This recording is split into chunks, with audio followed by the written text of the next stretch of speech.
Bonjour à tous, je suis ravi de vous retrouver pour une nouvelle vidéo. Aujourd'hui, on a pas mal de choses à aborder, les résultats d'Air Liquide, un point sur mon portefeuille PEA et quelques annonces à vous faire.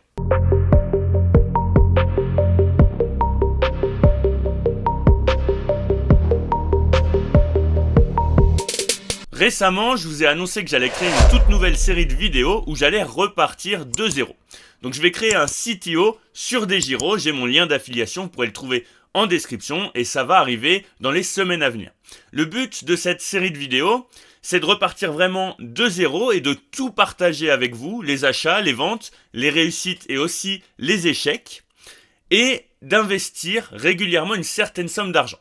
Alors pour l'instant, j'étais parti sur le projet d'investir une somme de départ, donc environ 5000 euros, et ensuite d'investir 500 euros par mois, donc un profil un petit peu moyen en France, je pense, vous me direz si je me trompe dans les commentaires, et de voir où est-ce qu'on peut aller.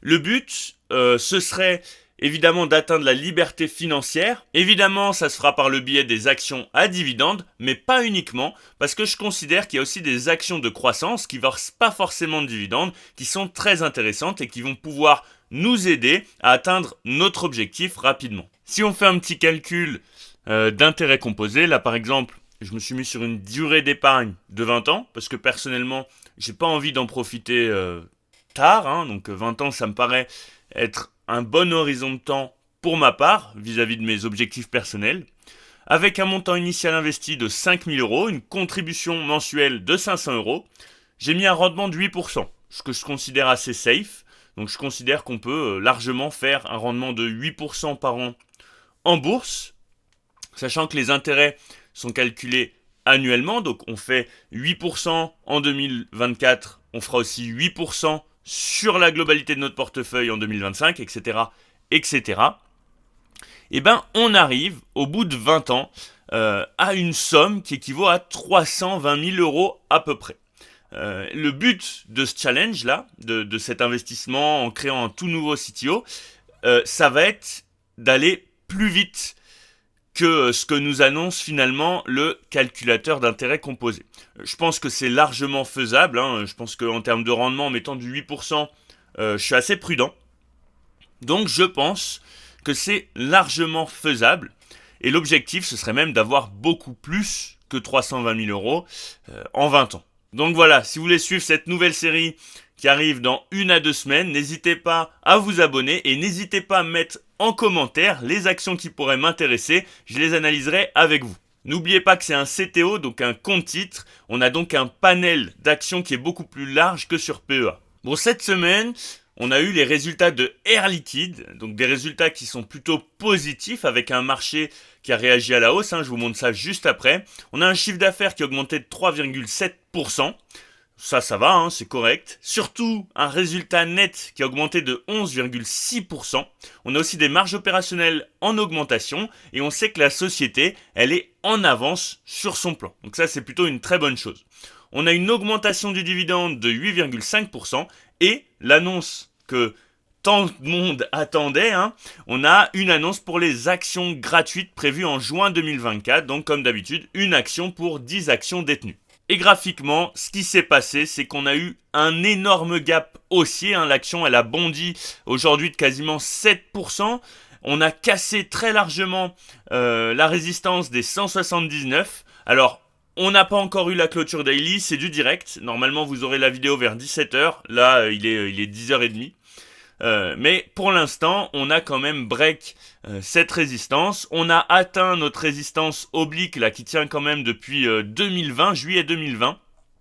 Et donc on a un petit peu bloqué dessus. Vous voyez qu'on a formé une mèche, c'est-à-dire qu'on a essayé de l'atteindre et c'est chirurgical. À partir du moment où on l'a atteint, on s'est fait rejeter légèrement vers le bas. Donc il va falloir attendre la clôture journalière. On regardera aussi en weekly ce que ça donne. Généralement, quand on forme ce type de gap, il y a quand même pas mal de chances pour qu'on vienne le combler, du moins partiellement. Donc pourquoi pas revenir par exemple vers les 175 plus tard, et combler au moins en partie ce gap. Quand je dis combler, c'est-à-dire qu'on va venir redescendre avec des mèches plus basses et des corps plus bas, et on va venir combler, du moins en partie, ce gap là où vous voyez on a rien hein, finalement. Je vais vous donner un autre exemple de gap sur Air Liquide.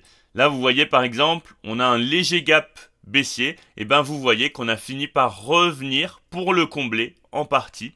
Et puis après on a continué notre petit chemin. J'ai pas eu le temps de faire beaucoup de vidéos ces derniers temps parce que je suis en plein travaux, mais je suis quand même re-rentré sur Air Liquide mardi dernier sur le petit support qu'on avait là. Hein. À l'origine, moi je voulais attendre les 165.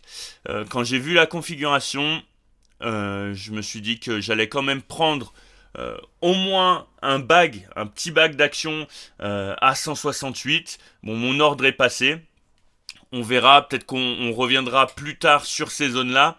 Mais c'est vrai que je voulais pas non plus manquer le train. Donc j'ai un peu FOMO. Pour l'instant, ça me réussit. Mais c'est pas dit qu'on revienne pas sur ces zones-là. Évidemment, le fait de racheter à ce niveau-là, ça fait monter mon PRU. Hein. Bon, pour l'instant, il reste quand même assez bas. Mais globalement, c'est vrai que ça fait monter mon PRU. Mais si vous regardez à long terme, on est quand même sur une action qui ne cesse de monter, hein, finalement, qui a une croissance qui est assez incroyable et qui a aussi une politique en termes d'actionnariat qui est assez favorable. Hein, donc, généralement, quand on investit sur Air Liquide, on y reste. Et donc, c'est pour ça que ça ne me dérange pas de faire monter mon PRU petit à petit. Pour Verallia, hein, vous voyez qu'on est quand même dans l'indécision pour l'instant. Alors là, on est en weekly, mais vous voyez qu'on est quand même dans l'indécision. Ce type de bougie avec un tout petit corps et des mèches assez longues, ça montre quand même une certaine indécision. On est bloqué entre deux moyennes mobiles ici. Vous voyez, en rose, la moyenne 50 périodes et en violet, la moyenne 20 périodes pour l'instant. Hein. On reste à plus long terme dans notre range entre les 36,5 et les 30,6. Vous savez que personnellement j'ai un ordre placé sur 30,6. Hein. Mon PRU est légèrement plus élevé, mais c'est vrai que j'aimerais bien qu'on redescende jusque là pour vraiment avoir un bag plus conséquent par rapport à mon portefeuille, même si je commence quand même à avoir un bag intéressant. Pour LVMH, j'ai pas d'ordre placé actuellement parce que vous savez que à force de recharger à la baisse et de façon croissante, eh ben ça représente quand même plus de 10% de mon portefeuille à l'heure actuelle. J'ai un PRU qui est légèrement en dessous des 700 euros. Pour l'instant, j'ai une belle plus-value latente.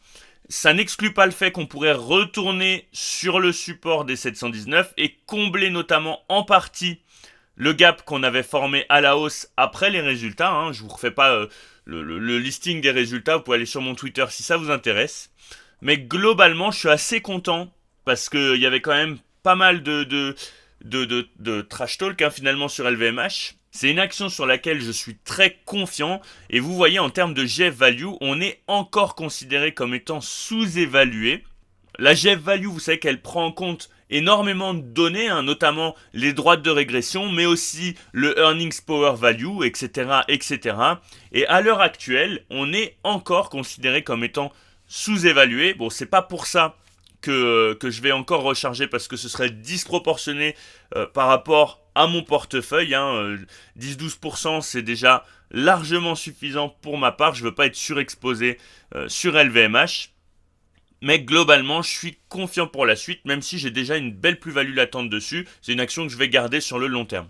N'hésitez pas à liker, à commenter et à vous abonner. C'est comme ça que fonctionne la chaîne.